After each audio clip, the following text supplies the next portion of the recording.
24 अप्रैल को हजारीबाग के बरही थाना क्षेत्र में एक बैंक लूट की घटना हुई थी। उस घटना का आज पुलिस ने उद्भेदन कर दिया है। हजारीबाग पुलिस अधीक्षक अमन कुमार ने आज प्रेस वार्ता कर इसकी जानकारी दी। उन्होंने 3 अपराधियों को धर दबोचा है। आपको बता दें, इन तीनों अपराधियों को उन्होंने बनारस में धर दबोचा। आपको बता दें कि इसमें उन्होंने उनके पास से एक काली रंग की स्कॉर्पियो, 2 पल्सर बाइक, कई एक मोबाइल और 1 केजी लगभग सोना और 20 लाख रुपए कैश बरामद किए हैं। आपको बता दें, यह घटना 24 अप्रैल को बैंक ऑफ महाराष्ट्र में हुई थी, जिसमें उन्होंने 3 किलो से 4 किलो लगभग सोना और 4 से 5 लाख रुपए कैश लूट कर फरार हो गए थे।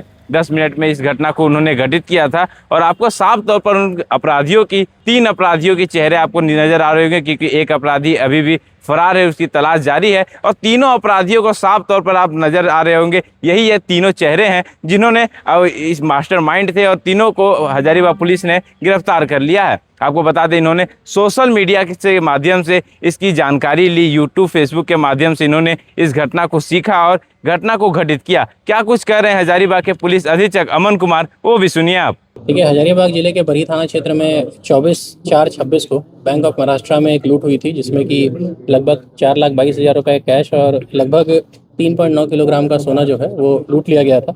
इसमें 4 अपराधी बैंक के अंदर गए थे और ये लोग 2 बाइक से आए थे और फरार हो गए थे ये कांड करके। हम लोग लगातार तुरंत उस समय ट्रैकिंग शुरू किए थे और कई रास्तों को ब्लॉक भी किए थे, लेकिन कहीं ना कहीं हम लोग शॉर्ट टाइम से मिस कर गए उस समय।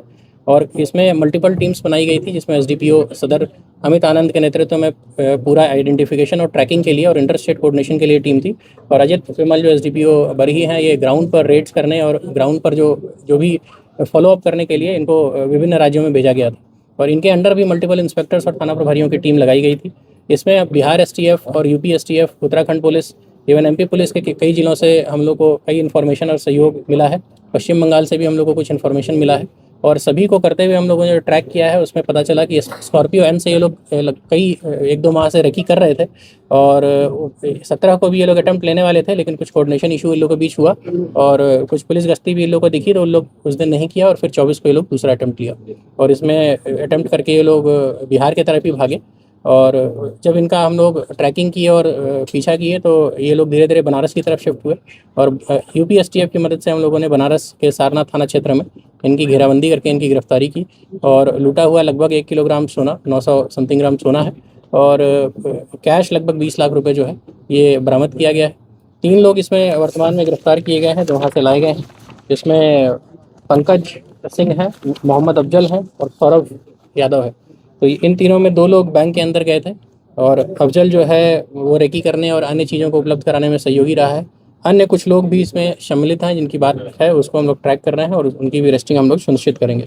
पूरे इस अभियान में कई थाना प्रभारी, दोनों एसडीपीओ साहब अमित आनंद और अजित कुमार विमल के नेतृत्व में और इंस्पेक्टर्स जो हैं वो शामिल रहे हैं। इंस्पेक्टर बरही अंचल, पेलावल अंचल, इंस्पेक्टर बरही थाना प्रभारी चौपारण, पद्मा ओपी, थाना प्रभारी पेलावल ओपी, हिचाक थाना, बड़ा बाजार और मुफस्सिल थाना और बरही थाना के कई सब इंस्पेक्टर्स और तकनीकी शाखा और नक्सल शाखा के कई पुलिसकर्मी इस पूरे अभियान में शामिल रहे हैं और हम लोग कोशिश करेंगे कि इस पूरी टीम को हम लोग रिवार्ड करें। ये बहुत अच्छा कार्य इनके द्वारा किया गया। इनका आपराधिक इतिहास है, ये लोग एक डकैती के गैंग के रूप में ही कार्य करते हैं।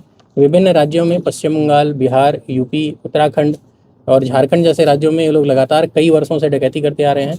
कई वर्षों से कई राज्यों की पुलिस इन्हें ढूंढ भी रही थी और ये हमारी टीम का अच्छा मेहनत रहा और लग भी रहा कहीं ना कहीं, सब चीज़ मिला के कि हम लोगों ने इस टीम को ढूंढा और हम लोग वर्तमान में इनको रिमांड पर लाए हैं और अग्रतर पूछताछ वगैरह कर रहे हैं। ये जनरली गोल्ड लोन्स के जो भी हैं उनके डकैती के कई डिटेल्स हम लोग को मिले हैं। उत्तराखंड में भी यही किया गया है, बिहार में भी गोल्ड लोन जहाँ से दिया जाता है उसको टारगेट किया गया है।